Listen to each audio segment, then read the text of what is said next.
My bathroom was originally two very small rooms.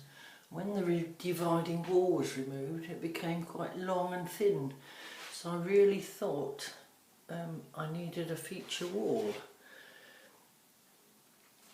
Having chosen navy blue, grey and lemon, I searched and searched until I came upon Wallsauce, and this is what I found. I originally had in my mind the pattern you get when you spill petrol on the floor, but this is just amazing, and I just love my bathroom now. You can see that I've just used the wall above the bath, and it came under the heading, one of their headings, of quartz. The website was brilliant. They even sent me a close-up of it to make sure that I'd chosen the correct one.